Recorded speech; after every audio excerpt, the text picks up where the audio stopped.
Hey everybody, Kendra Lest here and Julian Marquez with another episode of Beauty and the Beast podcast. How is everyone doing? I don't know why. If they would answer, they would say we're doing amazing. They would keep it generic, like without a doubt. But let's get into this. Let's talk about it. We were talking about this off air. Let's get into this. Miley Cyrus. Let's be honest. I know. I love her secretly. Would you have done what I did before you? I mean, I was crushing on her before you. How can you crush on her before me? Because like Party in the USA was like our Vegas go-to song for so long. However, you have the cojones that clearly I don't. So you did it. So like, hello. Yeah. Would you have handled the same exact situation? Would you, if you asked a girl out to alter your body, would you do that to go out with her? Alter my body. Okay. Yes. Specify alter your body. Like, well, to like do something for her. Okay. Yeah, that's altering who you are. That's doing something. Oh, you would.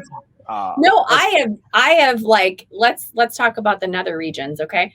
I have gone strip. I have gone completely gone. I have gone full out 70s. Like, bush in a bush. Dude, that's all in. I'm all in. This is the thing though, is the way my mentality works is I just don't know if a girl would say, hey, do this for me and then I'll go out with you, or do this for me and then we'll do that. That just doesn't sound like, that sounds like you're a bitch and you're their bitch. Like, to me, that's how I took it.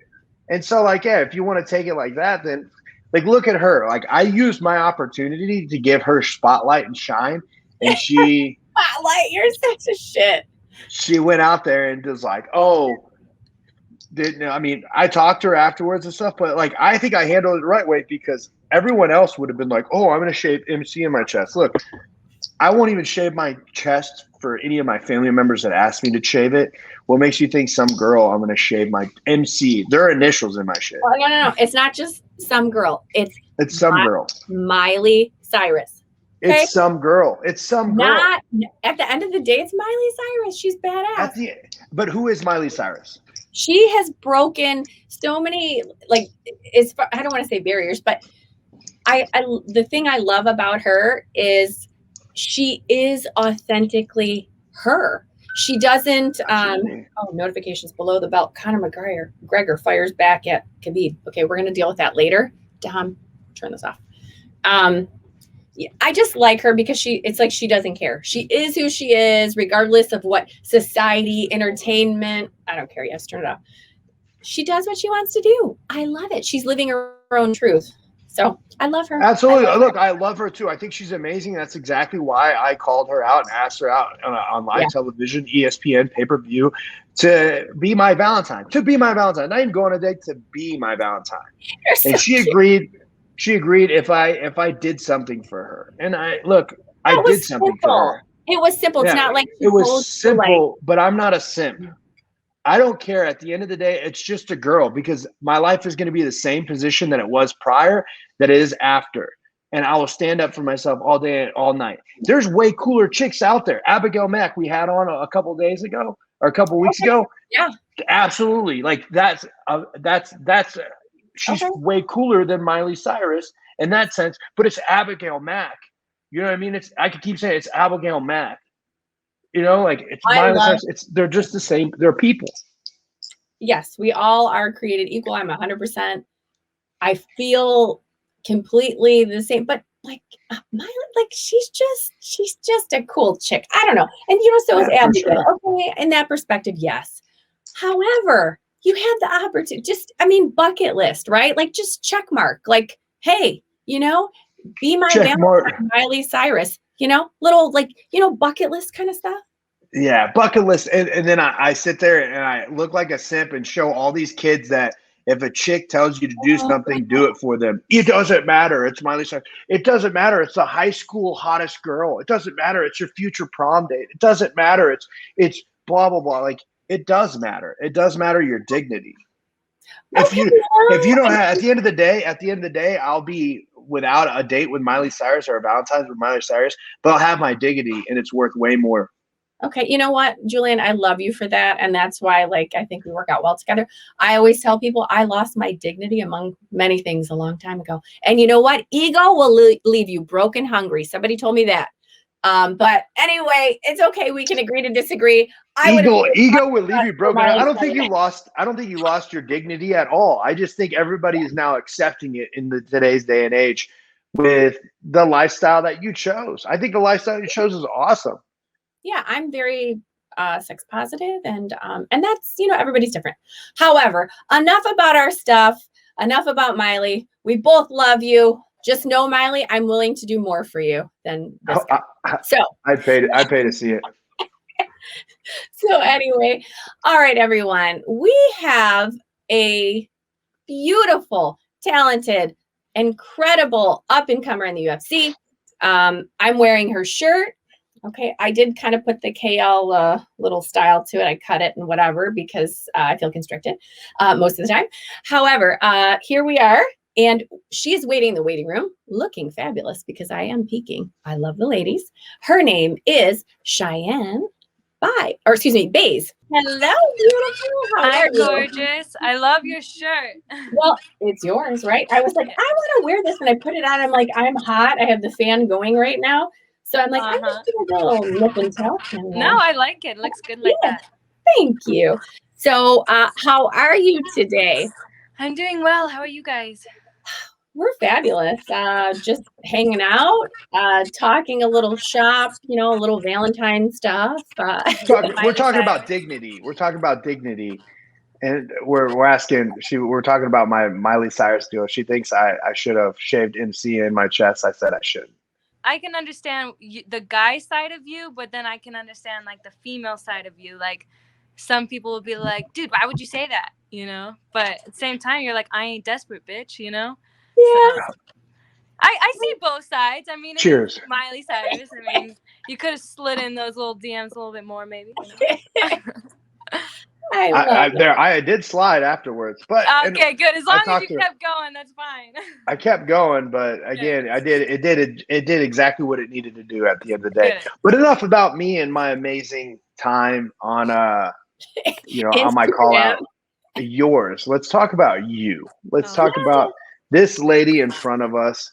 Kendra has so many questions to take it off, so I wanted you to bring them up. Yeah, so you and I we've been chatting a little bit on Instagram and back and forth, and then I saw you last month, I think it was, when I was in Vegas, and you were training, and you're intense, even in your training. I was watching, and of all the females, you and Killer Bee, I'm a little partial to her, you guys were kicking ass, and it was just, I had never been in an atmosphere so, I don't know, I guess, with so many professionals or up-and-comers. So it was really cool as a cool experience. So thank you for taking the time to say hi to my little one. And of course, she's adorable. Yeah, thank you. So it was awesome. So I guess I read some of your, or I listened to some of your interviews, and, you know, I know not everything on the internet is true. So you're reading stuff and it's like, okay, well, how much of it is true? How much isn't? And I guess I didn't get a lot about really like your early childhood, what sparked your interest as to how you got into MMA. Yeah, I got into MMA about 11 years ago now. So I grew up in karate, and then I made the transition at a young age to Taekwondo. So then I had to like restart all over belt ranking. Got into Taekwondo. I stayed into Taekwondo. I got my black belt, tested for my first dan, and then when I was 14, I watched my first UFC fight, and I just loved it. I just loved the violence. I loved the ground. I was like, I'd never seen jiu-jitsu before, so I was so intrigued with that. And I was a Taekwondo instructor at a young age. You know, in Taekwondo, they always kind of make you start teaching at a young age, so when you get older, you know, you have the experience of it. So I unfortunately was a coach at a young age, and it actually made me end up like hating Taekwondo. I was like, I'm not learning. I'm just teaching the same shit over and over again. So that's what got me into MMA. I loved the violence, and and the rest is history from that. But that was how I started it. Okay. So do you have brothers, sisters, family, or how did you get to the gym? Like, what brought you there in the first place? I have one brother, one younger brother, and one older sister. And on both of my family sides, no one's ever fought. No one's ever done any combat sports. Never. You know, my mom's side's very Southern. And then my biological father left when I was a young kid. So I was raised by my stepdad. And he just played hockey growing up. But yeah, no, I was obsessed with the movie Karate Kid. And when I was young, I was like 3 years old. And I was like, I want to be that guy. But I wanted to be Jackie Chan Karate Kid, or are we talking about Mr. Miyagi, like the Mr. Miyagi? Okay. Mr. Miyagi. That was my Karate Kid. Okay. I just wanted to make sure. But yeah, Mr. Miyagi, I loved that movie, and I wanted to be like, I always dressed up in like princess outfits when I was a kid, but I don't know, I've always liked punching someone in the face. So my dad allowed me to do karate, and like growing up, my mom tried every sport imaginable to keep me out of it. But I don't know, I was just very angry kind of growing up too. So fighting kind of made me sane. So why were you an angry kid? Like, what fueled that? You know, daddy issues. You know, my father left when I was a young kid, and then I was raised by my stepfather, and then you know, I was raised to believe that was my real father growing up. And when they got a divorce, my mom told me that wasn't my real dad and that some other man is. And I had to go live with him. Had no idea who he was. Went into his life, and then he left me again. You know, and you know, as a kid, when you're 8 years old, you know, you find out your father's not your real dad, and you're sending off to another. Back then, there was no social media for like, you know, I had MySpace maybe, but you know, I didn't know who he was, and then met him when I was 8 years old, and then he just ended up walking back out of my life again. So yeah, that really hurt, you know, but. You know, growing up in that age, you know, I was kind of, me and my sister we were angry in a lot of ways with our family. You know, luckily nowadays we're fine, you know, but growing up Taekwondo and then getting into MMA, that saved my life. So you gave you a path, Taekwondo or combat sports or some sort of, you know, some sort of martial arts gave you the structure to know where your direction was going to be, or did it help calm you down from being an aggressive like child? Actually, crazy enough, before I started MMA, I was fighting all the time, like outside. I was always looking for more fights, you know. I was I wouldn't say a bad child, because I was very respectful to people, but if someone gave me a bad look, bad anything, like attitude, like I was trying to fight that person, you know, or I would sometimes like look for fights. But when I started MMA at 15, well, basically 15 years old, that learning kind of how to like, you know, jujitsu and competing in jujitsu, and being around that environment and being a student of the game, it really humbled me, and it kind of kept me calm, and like it gave me more motivation rather than to go to Taekwondo every day and just teach students that don't even want to learn.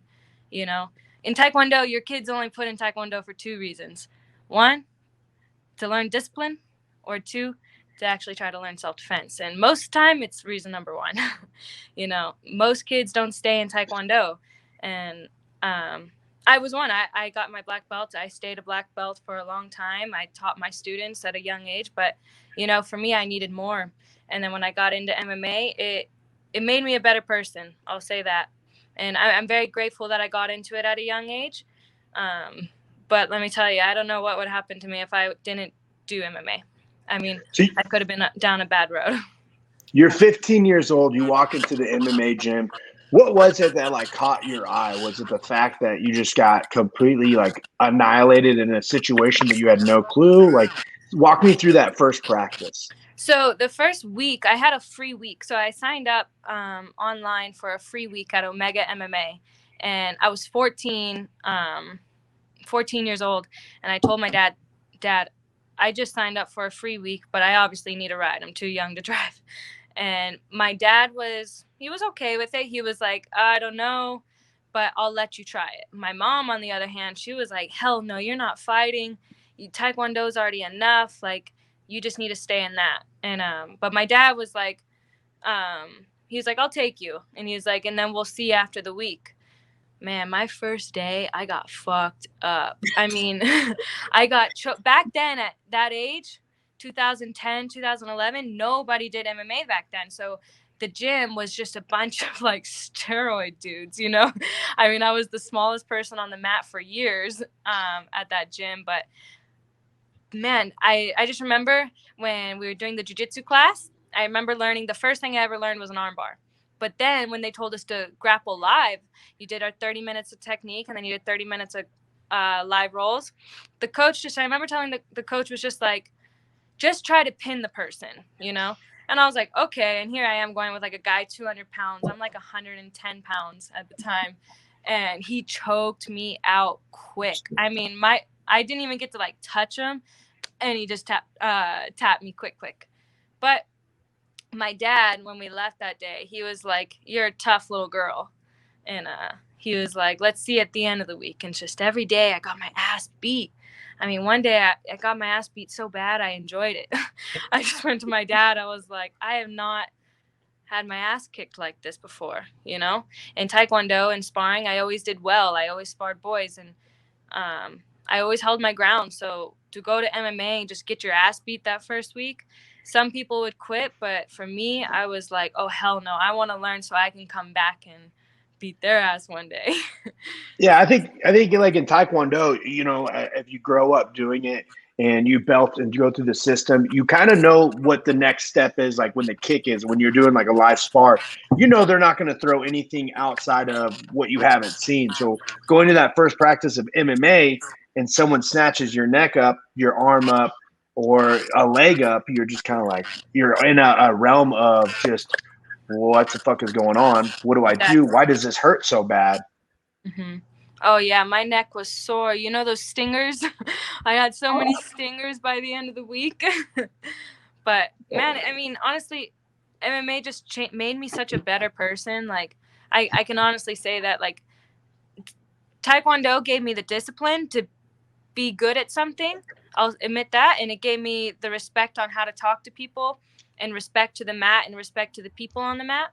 That's something that Taekwondo I've always carried over.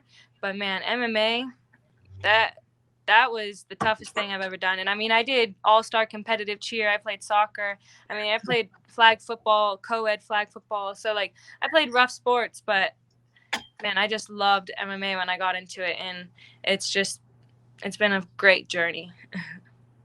Incredible. Yeah. So you talked about a little bit about you were 8, you went to live with your dad, who you didn't know. How long were you with him, and then he kind of jumped ship again? I'm just trying to kind of like picture. Yeah, it's a long story. I try to cut that shit in like a third, but no, yeah, I met him when I was 8 years old for like the first time because he left me when I was 2. But I mean, I didn't know. Yeah. I didn't know. And then met him when I was 8. I stayed there. I was supposed to stay there for like a month, but my mom had to find a job and try to give me and my sister, you know, housing and stuff. And so then that month turned into like a year and a half. And yeah, then I like hated it. I wasn't at such a young age. They forced me not to talk to my stepfather. The one that I've always known was my father, you know, because he is my dad. He raised me. And being there in New York, I mean, I was born in Florida. You know, I couldn't understand, like, at such a young age, how can you force a kid that only knows one man her whole life? Like, you can't talk to him. You know, every time I was on the phone with my mom, he would like try to chime in, you know. And then eventually one day I was like so scared. I was like, I want to leave. Like, I want to go back. Like, I can't speak to my dad on, like, why can't I have 2 dads, you know? So I was so confused. And when I went back to Florida, he didn't really talk to me much. And then when I was 18, I met him again, and we kind of rekindled. And then next thing you know it, I got with my husband. And when I got with my boyfriend at the time, when I got with my boyfriend at 21 or 22, and I went to Africa to be with him, he just sent me this message and was just like, this is just only a few years ago, and was just like, you're not even my daughter. You're following a dream that means nothing. You're never going to make it. You're so broke, and you're living off people. And yeah, that kind of message I blocked, and I never spoken to him again. Do you feel that part of that, maybe him telling you these things, is maybe part of the reason that you want to be better, you want to prove him wrong, and you want, you continue this journey to prove him? Because I know with my dad, he kind of said the same thing, and you just never forget, like, when they say it, how they say it, where you're at when they say those words to you, because it's like time stops, Yeah. And for me, I wanted to prove him wrong. Like, who are you to tell me, you up and left, and now you're back, and so I don't know. For me, that's what it did. It made me want to become more successful than he ever thought. So is Yeah. that a source of your anger and your wanting to be successful, to be champion, champion with your husband at the same time? I know you talked about that before. So did that have a huge impact on your journey, or? It for sure did. Like, I've had to do a lot of not soul searching, I would say, but like a lot of coming to peace with myself. Like, I am a good kid. Yes, I might have been broke all these years. Like, I'm 26 and I don't have shit to show for 26, but I mean, in this sport, you got to give everything to be something. And for him, I had to, of course, I want to be something and like kind of be like this to him, but at the same time, like, I just want to do it for my family and the people that kind of stood by my side, like, fuck you, dude. If you want to walk out of your kid's life, like, I'm going to be a way better parent from that. So, yeah, I guess so. Like, a lot of my anger has come from him, and I feel like the anger from situations in my past have definitely made me the fighter I am today. But same time, like, now I've just been embracing, like, who I am, who loves me, and like the people that have stood by my side. So that's been my motive and my drive. It sounds like you've grown up a lot. You've matured and kind of went through a lot of the same things that I did with my dad, where you're angry, resentful, and then you kind of come to terms with, this is the relationship. You take it for what it is, but you continue to grow and become a better person, and eliminate the toxic people in your life. So it gives me chills. I can relate, not completely, but or there was a point in my life where my dad wasn't present. So good for you. That is incredible, and I'm so happy for you. Thank That's you. awesome. Thank Awesome. you. So Yeah, cool. it's been, yeah. It's a roller. Life is. I always think, like, life is. We can plan. The next day or the next year, or we have this. 5-year, 10-year. But life, you just never know. Sometimes, 1 minute, 1 second, your life can completely change. So, like, be grateful for the ones you love, and take each day as it comes, and just try to be better than you were yesterday. Right. Exactly. I always live my life that I can die tomorrow. So I always try to just be good to my people while I'm here. That's awesome. Yeah. Let's get into this most Sorry. recent. Not all deep. You guys got to win heart to heart, and I Yeah. definitely want to change your guys' little excitement. I like to But connect look, a little bit. We're let's having a go. In the moment. past, I love the moment, but the moment's gone.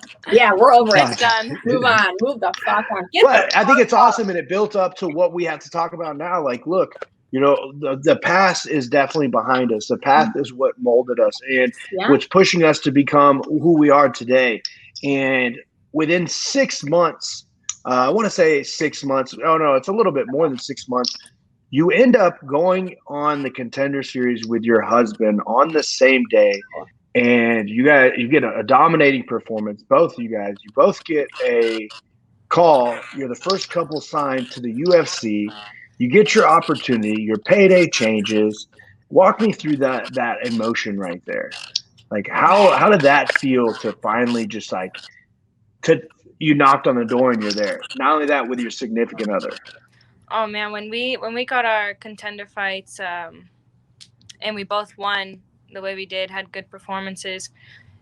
Man, it was crazy, but I didn't try to think too much of it, if that makes sense. Like, I didn't want to be that fighter where I'm like, I'm in the UFC, like, I've always known I could get there. So like, when we got it, we were like, okay, game time. Like, everything's about to step up, so we need to step up. But yeah, I mean, I was definitely excited, but if I'm being honest with you, I didn't get too excited. I was like, you're not really a UFC fighter until you go out there and you win. That's my mentality I had. So yeah, then we got the call to both be on the same night. That was a crazy long camp. At the end, it sucked for me. I ended up getting injured before my fight. So that was really added stress to the fight. And then after the fight, really sucked. But I'm just happy I was able to go out there and get a win for our name, finally. I mean, yeah, this most recent fight changed your life. You literally one kick to change your whole entire life, a 180. And I was actually at that fight with you guys. We fought a couple fights before you. I had Jason Witt on the card, and we're in back, and they're about to they're doing interviews with him, and I'm just looking at this vision, and I'm like, oh man, this is Eric Anders all over. Hopefully this girl doesn't realize, and then you just kicked her right in the mouth. Tell me what went through your mind prior to that kick, because how did you know that she was off the ground when you threw it? Or did you just throw it and just got really super happy that it wasn't on the ground? If I'm being honest with you, if it was a DQ, I would have taken the DQ. I knew she was coming up, but if I'm being honest, I didn't think one thing about a hand on the ground. I mean, that was just fight or flight. Like when I went to the ground, when I took her down, the game plan was if I land in her guard, because she was so long, try to get her to the cage. So when I took her down, I was trying to pass half guard, but she had her right foot butterfly hook. I was like, fuck it. And then my husband's like, calm, stay settle. And the game plan was to stand her up if I'm in her guard. So everything I was doing, it was just like I was running through the motions. I actually threw that kick a week ago before the fight to my sparring partner, except for he had all fours down, and I kicked him, and then my coaches, and I kicked him to the body, but I was gonna go for the face, but last second my coach was like, don't throw that. And then I was like, oh shit, yeah, no. But in my sparring, I don't try to hurt my teammates or anything, but I'll try to show it if they're definitely coming up, that's just my aggression. If someone's gonna come up, I mean, something's gonna be open, whether it's a right hand, a left hook, or a kick. So take it when it's there. When that moment happened, I was just put her back down, Shy. I can relate to that same feeling. And when I fought on the Contender Series, I got the same knockout against the cage. And when I threw the kick, I honest to God thought I was disqualified. I thought he was still on the ground. I literally everyone's like, oh, why didn't you jump around and celebrate? I literally thought I've never knocked someone out in that type of fashion before, to where they fell in front of you. And then I never had the ref kind of shove me back in sheer fear. So when I was there, I just wasn't I didn't realize I was fuck, I just lost. That's literally was going through my head.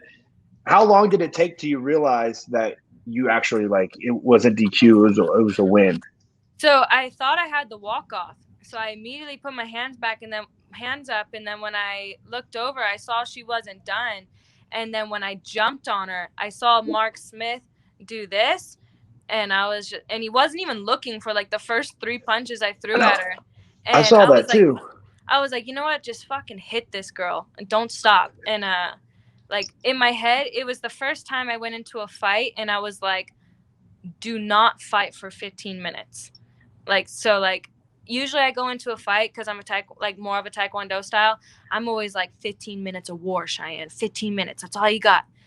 This time I was just whatever you do, you fucking do not go 15 minutes tonight. I was just that's all I kept telling myself. And then when I realized that I didn't get the DQ, I didn't know I had it at first because I didn't think of the hand. I did not think of the hand on the ground because she was so tall.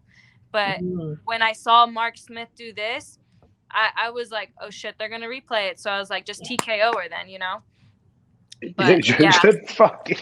That's funny because I don't know. So I don't know how that would go in the sense is he gonna wave it off and say her hand was down? She's still gonna take the beating at the end of it, and if her hand was down, then they just call it as a no contest. I just couldn't even believe that he looked away for those few seconds because I was hitting her when he looked away. Yeah, we all were questioning that in the back. Like, who's the ref looking at? And I Yeah. didn't know if it was like he didn't see the light, because I think there's lights outside because they have corner judges on the outside that would turn a light on to where it's like, hey, we got to go through time to look at it. I think he was probably looking at the lights to make sure that we had to go like, hey, we got to watch the instant replay. But you Yeah. capitalized on it. Regardless, it was the perfect setup to the kick. And then we're all in back. I see you there. I just leave the facility. You guys go sit down, and we get a text message. And I see your face right on Twitter. Just they tell you something. I didn't hear any volume or nothing. They tell you something, and you immediately collapse. $50,000 richer for a knockout. Performance of the That night. right there. Damn, that was such a nice feeling. You know, I'm not gonna lie to you guys. I had really like going into my debut. I was fighting for the really wrong reasons for my debut. You know, I said I got injured 2 weeks before the fight. An injury that my coach probably should have pulled me from, but I was so stuck in like trying to make history. And I was just like, I went in that fight. I was like, you're fighting just to make history. Like, I didn't even think of like, go out there and win. You know, I was just like, whatever you do, just go out there, do your best, and just, you know, fight to make history. So like, I fought like selfishly my last fight. You know, I didn't go in there with a great mindset. My body wasn't like fucked up. And so after that fight, it definitely humbled me. I was like, you know, I definitely can never do that again. Like, I need to go in there and fight for myself. And my family, we needed the money. I'm not gonna lie. You know, when you fight for your family on the line, man, that shit had me like, as a mom out there, I was like, I am not letting my kids not be fed, you know? Like, that's how I felt. So I was just like, I fought with the biggest chip on my shoulder, and to have gotten that 50K. And there was knockouts. I mean, there was great fights that night. I was like, damn, this is not an easy card. There was a lot of great fights throughout the There whole was night. like, what, 2 other knockouts right before me too? Well, they had 2 clean knockouts that were insane. They had 2 fight of the nights earlier that night that I thought The Vanilla Gorilla guys fight was great. Oh, yeah, Jason's was amazing, but we're like, oh, is that fight of the night? Because the one before it had that plus 400 that Chris Klugemeyer. Yeah. He won his fight, and he was a plus 400 underdog. Wow. And him and Jason both were, and I was like, oh, and then you got the knockout, and we're just like, okay, what do we do? Like, this card, I was like wondering if they're going to start handing out more money to everyone. I was hoping so, because it was a really good card, man. Like, I hate those cards when like everyone deserves a bonus, you know? Well, isn't that kind of crazy? Because I mean, you've been watching either UFC or MMA for a long time, and it usually ends up happening to be that card that doesn't have the biggest names on it. It's usually those are the ones that are the best. That card didn't have like, a lot of people didn't know like look at who the co-main event was. Me, Gloria, we're 0-1 in the UFC. Like, not most people knew us, you know? So like, it's always those cards that are like unexpected. And I thought it was a great card because I was watching it all the way up until the fight before me. And I was just like, well, we got to do something good. And you stole the card away, you stole the paycheck away, and you know you're making history in itself. What is it that in your last fight that really changed you from there until now? Because you said mentally you weren't in the right place, you didn't have the right idea, you didn't have the right stuff. Like, where was it that you kind of just realized like, hey, I need to change my life? Like, what was it? I mean, more like, the gym we were at, my husband was one of the main coaches. You know, he was the head wrestling coach, and he was my jiu-jitsu coach. We had no striking coach in Dallas, you know. And then when we went into our debuts, we were working. We weren't full-time athletes. We were working all the time, just enough to pay our rent. You know, my husband, he got signed at 125, but we never wanted to be signed at 125. You know, when he got the Contender fight, when he fought on Contender Series 4 years ago, he fought as a flyweight, and then he lost on Contender. So then he had such a bad weight cut that Contender fight. He took his loss, and he's like, listen, I'm gonna bump up. And he bumped up to 135. He went on a 4-5 fight winning streak, won 2 titles, defended one of them, both at bantamweight. And then then we get the call for Contender, and they're like, oh, back at flyweight. And we're like, shit, man. But we had like a long time to prepare for Contender Series, so luckily it was through the quarantine. So he was running like daily. He had to lose a lot of muscle for that fight. Luckily he didn't take any punches that fight, so we couldn't really see how his body was. And then for the debut, it was also at 25. So you had me fighting and him fighting on the same night, which was kind of crazy because our gym, we didn't have many small people, and we were usually each other's main teammates, main people we trained with. But I only had one person, and he had his two guys that he trained with. And the house was just a madhouse. I mean, he had a 45-pound weight cut. We had my fight. Then, he was also my coach. So it was tough. We were working a lot, and it's no excuse. I mean, we did what we had to do. We had a good camp, and we took our losses, but we realized that just because, you're in the UFC, you can also leave the UFC really quick. And so we basically were like, listen, we need to do something. We packed up, we moved to Vegas. Now we're full-time athletes here. We're getting treatment done on our bodies. This was the first time I was able to go into a fight without an injury. My last fight, I went into the fight really bad. I had to get surgery. Actually ended up having to get full reconstruction surgery, but I told the guy, since I lost, I was like, hell no, we're not doing that. So I did the minor surgery, so that way I could be able to get back to 100 hopefully and fight again to redeem my loss. So since moving to Vegas, we've really put 100% focus into ourselves. We left the team, and we also got my husband to now get signed to 135. So now he doesn't have to make that huge weight cut. So now he's able to eat more. He's able to eat and be, happy, not miserable all the time. He actually did the testing over at the PI, and he barely made the bantamweight division, they said. He had to cut 15 pounds of just muscle in order to make flyweight. So, I mean, we knew it was bad, but we didn't think it was that bad. But, yeah, so, since being back here, going into this fight, I was mentally happy. I knew I did everything right, everything and full-time athlete should do. I didn't have to work one time. I was able to just put all the focus on this win, on Gloria. So do you think that you and your husband will ever fight on the same card again? Because I know how stressful it is with myself when I'm cutting weight and I'm around family. My family doesn't really understand it, but yet if you two were cutting weight and you both understand it, that's pretty nerve-wracking, right? Yeah, I mean, so listen to this shit. A week after our fights, where we just lost our debuts, they called JP one day and was like, hey, do you want to fight July 31st? He said yes. And then the next day they called me and they're like, hey, sorry to do this, but do you guys want to fight together again? And I was like, well, let's do it. So we both got on the same card. And then that's when we were kind of like, well, shit, we need to go to the PI because this weight cut is going to be bad again. We don't want it to be the same situation we were just in. So that's when we ended up buying tickets.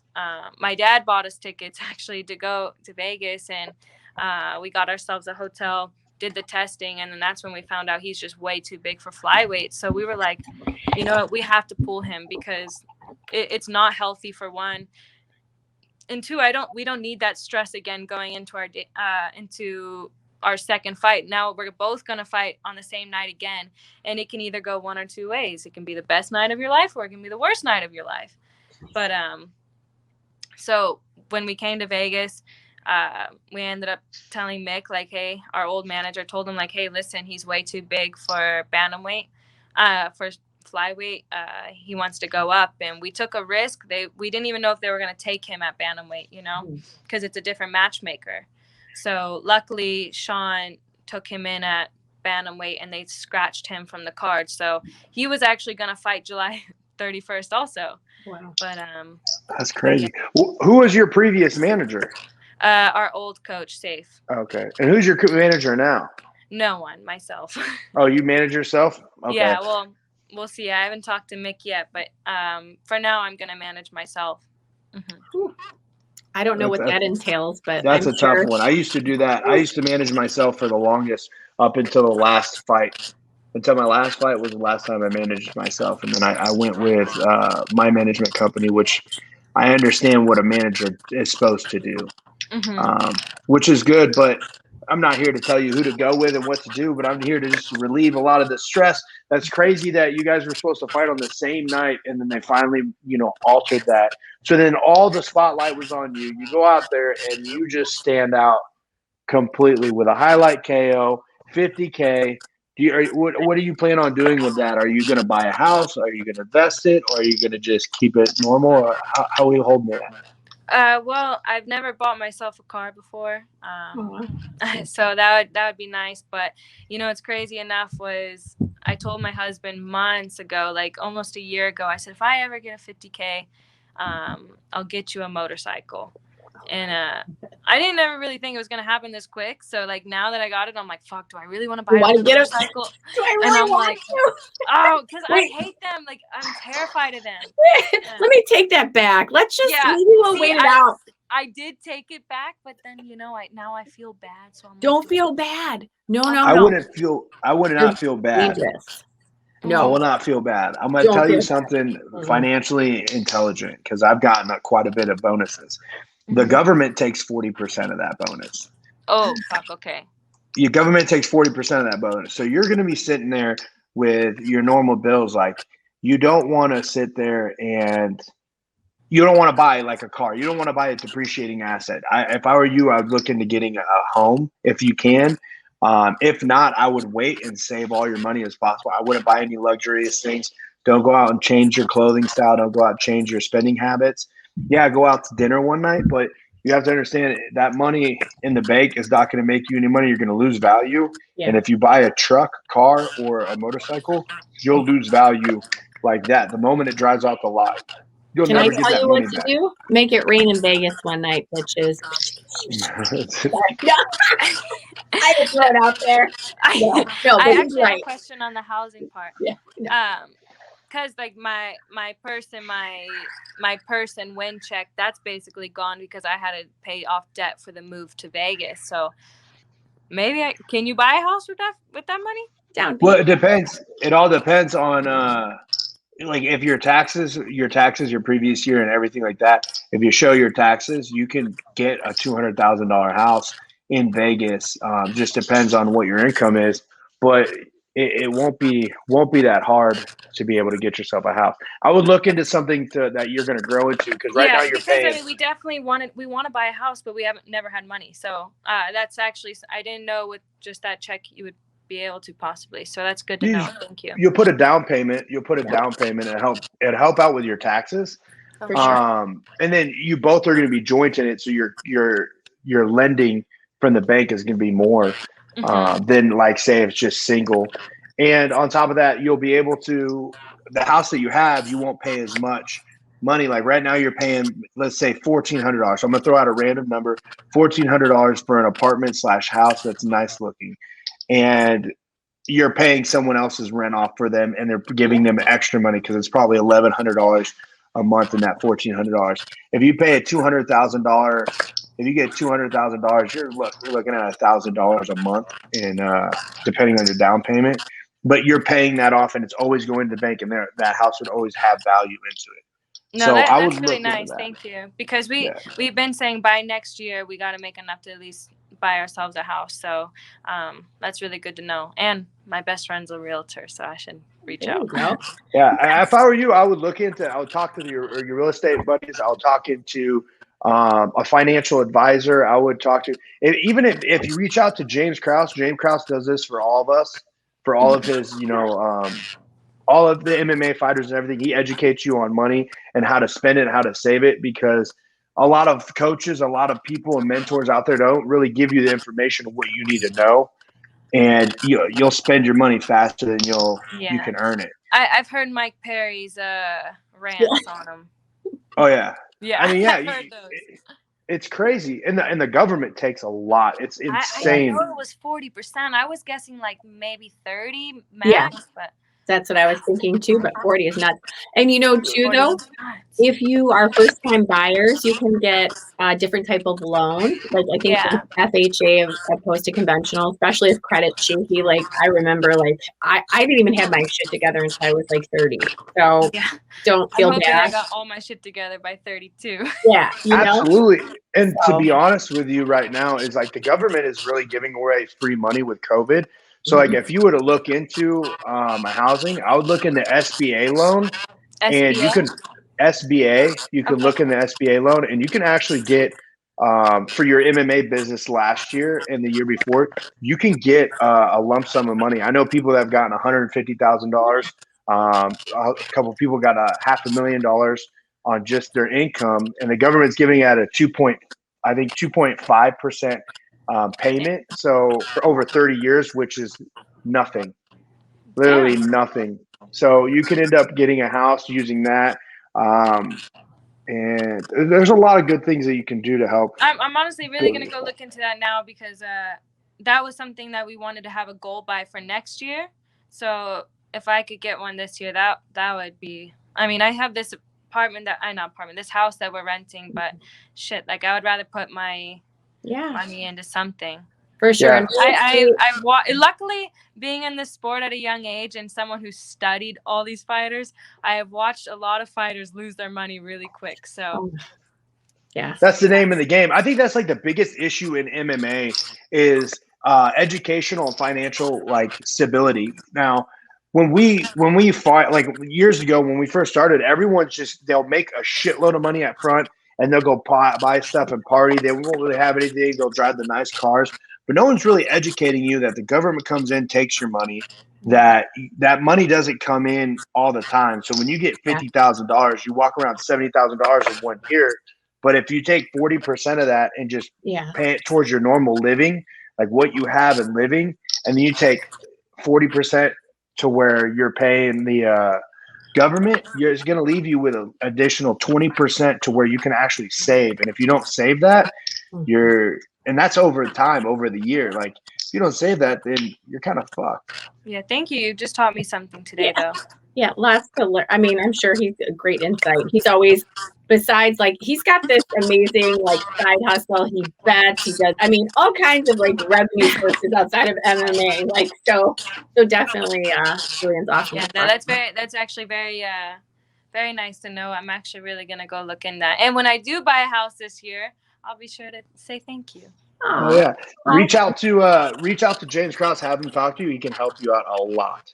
Thank you. A lot. He does it with a lot of fighters. So yeah, he's awesome. James is always a good vibe.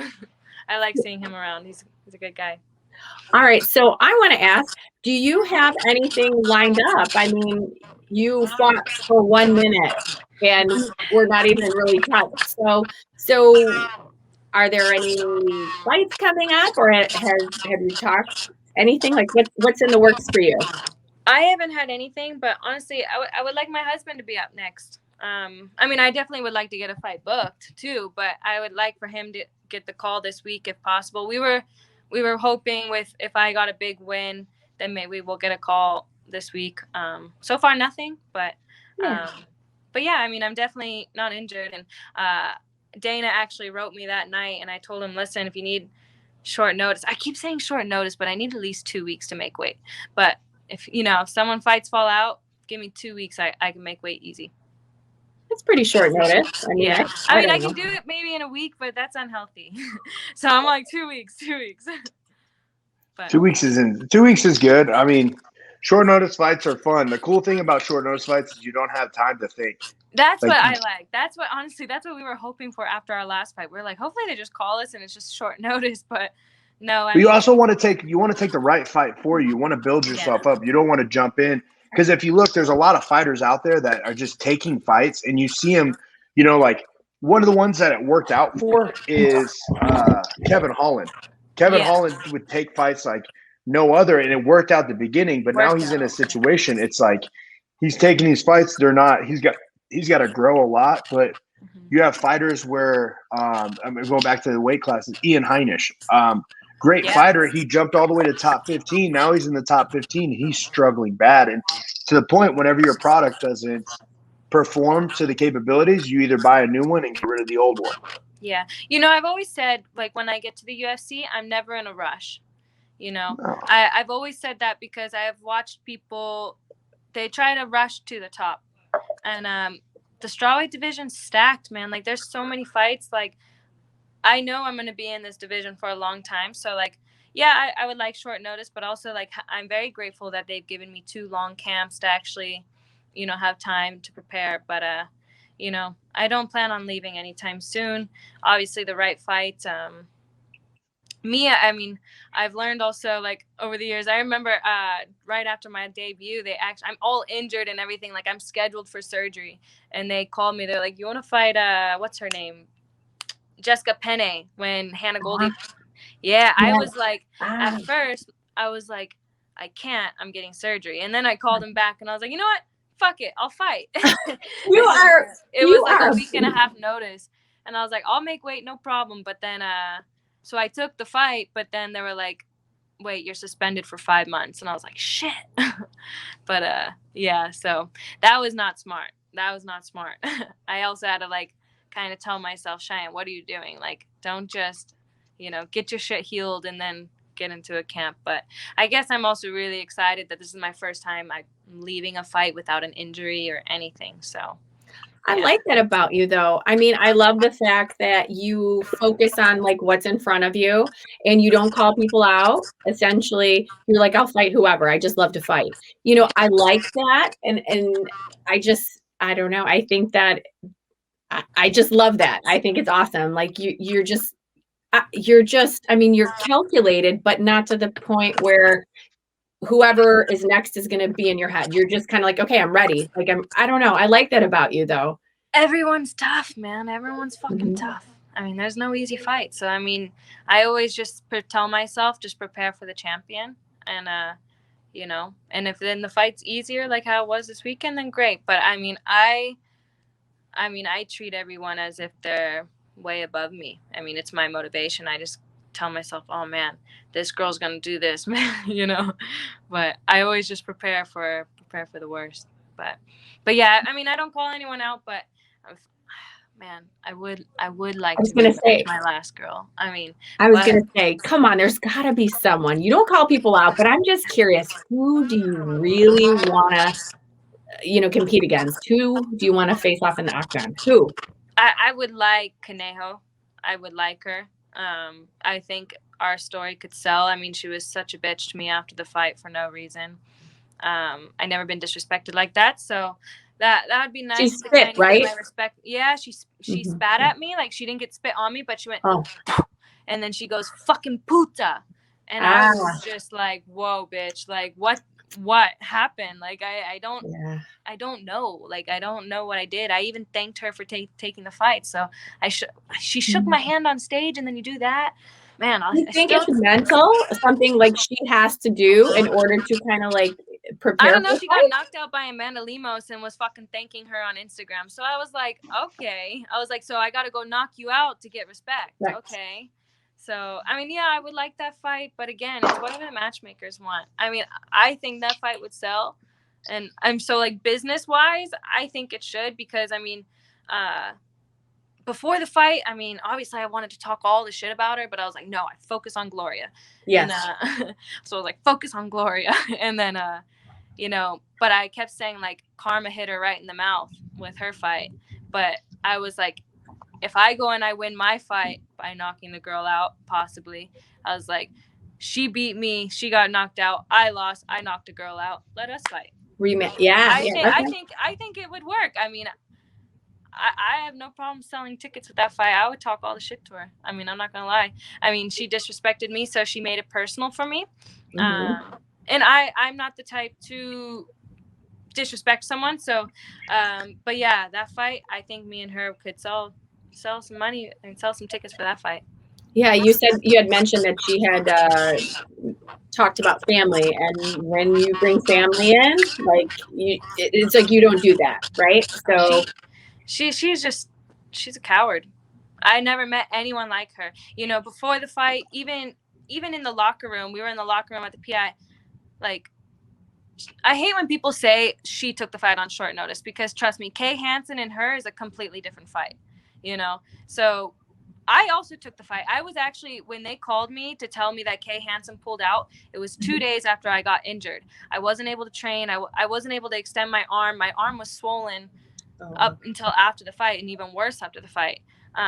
You know, so when they called me and was like, hey, Kay Hansen is out, I was immediately like, okay, I'm going to be out. But then they were like, but we got you someone. So immediately it was like, okay, so they already found a replacement. I was like, okay, so say, yeah, like I'm still in this then, you know?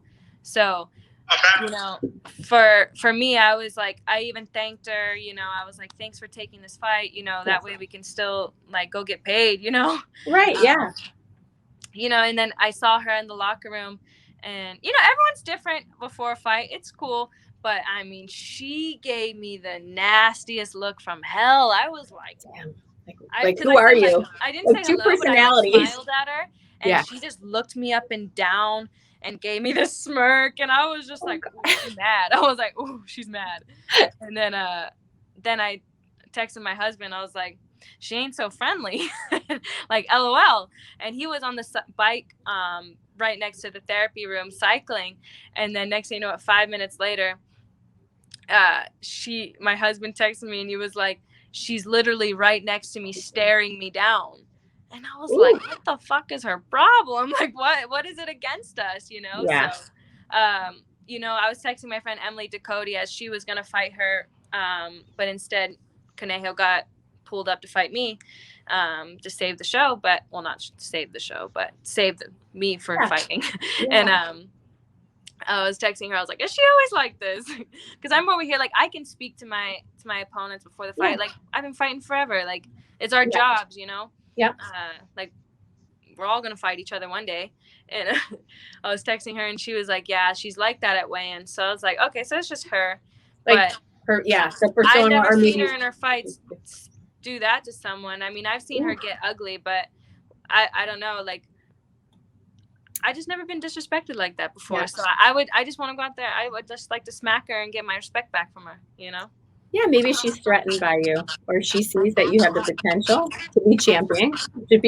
I mean, I don't know. Maybe, who knows? I mean, hey, she beat me. She beat me fair and square. I mean, no excuses. I mean, you were injured. I still went in that fight with an injury, thinking I could beat her. Yes. You know what I mean? Like, I took my loss, and it made me grow even more, you know? So I'm very grateful that I was able to go out there and get a big win like this to help change mine and my family's life, you know? I took a lot of hatred after that debut. So I just didn't want to be, I told my husband, I was like, I am not going to die knowing I'm that girl that got headlocked for 15 minutes, you know?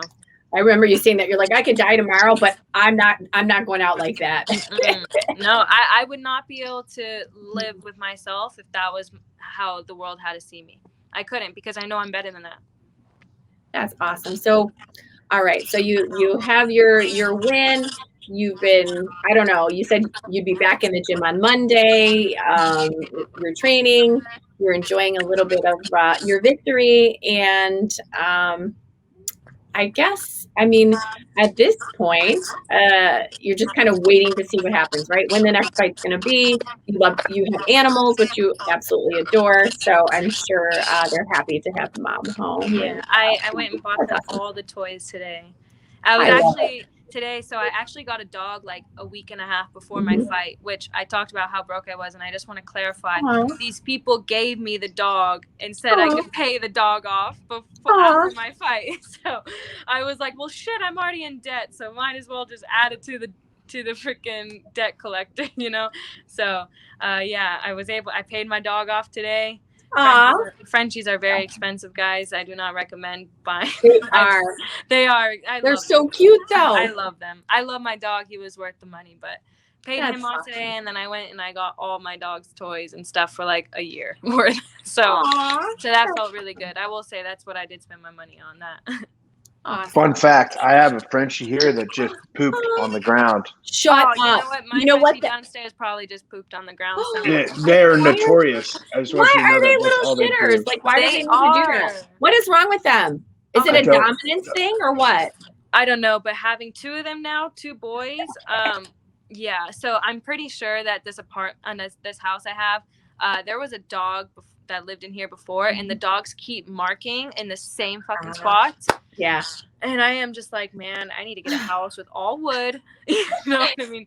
Clean No up. carpet.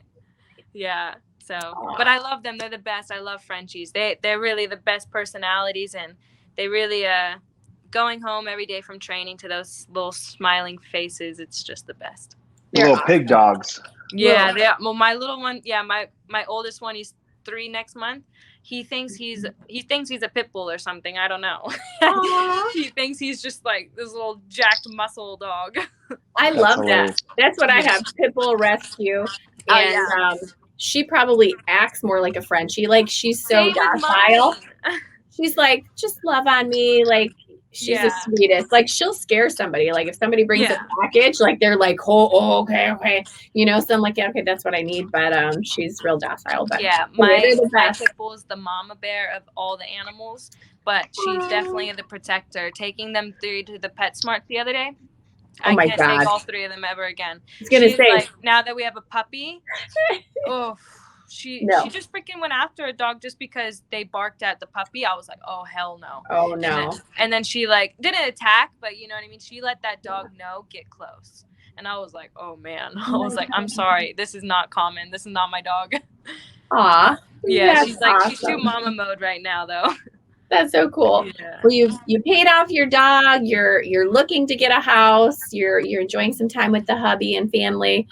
I mean, that sounds awesome. Congratulations to an incredible win.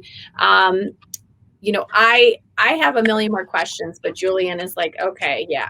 I kind of fangirl sometimes. Like I just like I love a lot. You know, you're up and coming, but I know we are going to see a ton of you, and I believe you're going to be champion one day.